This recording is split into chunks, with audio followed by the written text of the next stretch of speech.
We all have this romantic image of the Middle Ages, knights in shining armor, noble quests, all that jazz. The reality was a bit more administrative. Feudalism was basically a pyramid scheme built on land, violence, and awkward promises. At the top, you have a king who technically owns everything.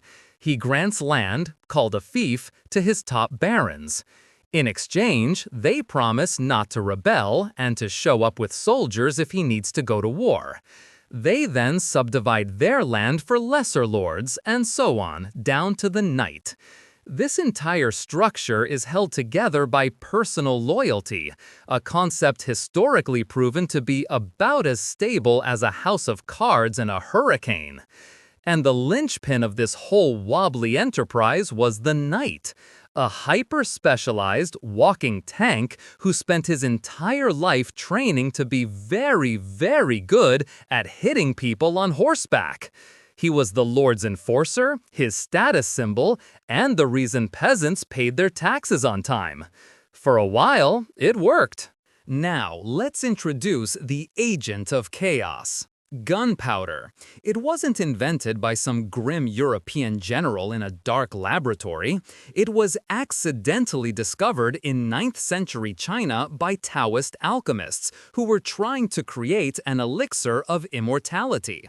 They failed, but they did invent a substance that was exceptionally good at shortening other people's lives, which is a kind of success. For centuries, its primary use was in things like fire lances and rockets, mostly for shock value. Imagine being a horse in the 12th century and suddenly a stick that spits fire and screams is running at you. Utterly terrifying. When the formula drifted into Europe along the Silk Road in the 13th century, the initial reaction wasn't a military revolution, it was mostly just excitement about making bigger, louder fireworks. Then, someone had the truly unoriginal idea to pack this powder into a metal tube and shoot something out of it. This gave us the first hand cannons, and later the arquebus. Let's be clear, these early firearms were terrible. They were wildly inaccurate, took forever to load, had a nasty habit of exploding, and were completely useless if it was raining. A skilled English longbowman could fire 10 well-aimed arrows in the time it took one arquebusier to get off a single hopeful shot. So why did they catch on? Because becoming a master longbowman required a lifetime of dedicated, constant practice. Your whole skeleton would deform from the draw strength. Training a guy to use an arquebus took a couple of weeks. You just had to teach him which end to point at the enemy. Suddenly, the battlefield was accessible to anyone, and the decades of training required to be an elite knight started to look like a very poor investment. The other pillar of feudal power was real estate, specifically the castle.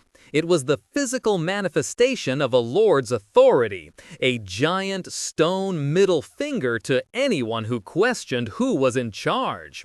With their high curtain walls, moats, and gatehouses, they were almost impossible to take by force. Attacking a well-defended castle was a logistical nightmare. Most sieges didn't end with a glorious assault. They ended because the people inside ran out of food or died of disease after a year. This tilted the entire political landscape in favor of defense. A king was supposedly the ultimate authority, but if one of his powerful dukes decided to rebel and lock himself in his castle, there was very little the king could do besides camp outside for a few seasons and hope for the best. Power was, by design, decentralized and stubbornly local. Of course, people had been using siege engines for centuries. Trebuchets could toss rocks and dead cows over walls, which was unpleasant but rarely decisive. Early cannons were no better, often just big metal vases that made a lot of noise. But by the mid-1400s, blacksmiths figured out how to cast massive, reliable cannons from bronze and iron. These weren't for lobbing things over walls, they were for knocking walls down. The turning point for many was the fall of Constantinople in 1453. Sultan Mehmed II employed enormous bombards, including the famous Great Turkish Bombard, which fired 600-kilogram stone balls. They systematically pulverized fortifications that had stood for 1,000 years. Across Europe, every lord with a stone wall suddenly felt a cold sweat. Their greatest asset had just become their biggest liability. The age of the impenetrable fortress was over. So, who could afford these new wonder weapons, these mobile castle openers? Definitely not your local count or baron. Casting cannons, transporting them with teams of oxen, and supplying them with mountains of gunpowder was ruinously expensive. This created a monopoly on overwhelming force, and the monopoly belonged to the king. Only the central monarch had the tax base and resources to field a modern artillery train. Suddenly, the political math changed entirely. That rebellious duke hiding in his castle was no longer a long-term problem, he was a 2-week problem. The king could now enforce his will directly. The very existence of royal cannons was often enough. Lords who had previously ignored royal decrees suddenly became incredibly cooperative. This was the beginning of the end for decentralized feudal power. The old feudal military model was based on a 40-day service obligation from your vassals. It was inefficient and deeply unreliable. Gunpowder warfare, with its complex pike and shot formations, demanded professional, drilled soldiers, not part-time nobles. Knights were individuals. A gunpowder army was a machine. Who would fill the ranks of this new machine? Mercenaries. Thousands of them. Swiss pikemen, German landsknechts, Italian condottieri. These were professionals who fought for the highest bidder. A king with deep pockets could now bypass his own nobility entirely and hire a massive, skilled army that was loyal only to his gold. The feudal contract, that ancient promise of land for service, was being replaced by a modern employment contract, cash for combat. The king no longer had to ask his lords for permission to wage war, he just had to check his bank account. All of this delightful military innovation came with one tiny catch. It was unbelievably expensive. Maintaining a standing army of mercenaries, manufacturing cannons, and stockpiling gunpowder cost far more than any medieval king could afford from his personal lands. This fiscal crisis forced monarchs to get creative. They needed new, reliable streams of revenue, and they needed them from the entire country, not just their own tenants. This is the boring, bureaucratic origin of the modern state. Kings created national systems of taxation, staffed by royal officials who answered only to the crown. They built administrative bodies to manage this new river of gold and to organize the increasingly complex logistics of a modern army. So, in a way, the taxman in his gray office building is the direct descendant of the need to pay for bigger and better explosions.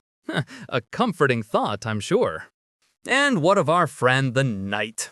He was in a tough spot. His entire purpose was to be an unstoppable force on the battlefield, and his expensive armor was key to that. But a soft lead ball from a cheap arquebus could punch right through the best Milanese steel. The response was to make the armor thicker, and then thicker still. Eventually, late-period plate armor became so cumbersome that knights were virtually immobile statues, sometimes needing a crane to be winched onto their horse. This wasn't practical. The knight's battlefield supremacy was gone. He couldn't charge a disciplined block of infantry bristling with pikes and guns without being annihilated. The age of individual heroic combat was over.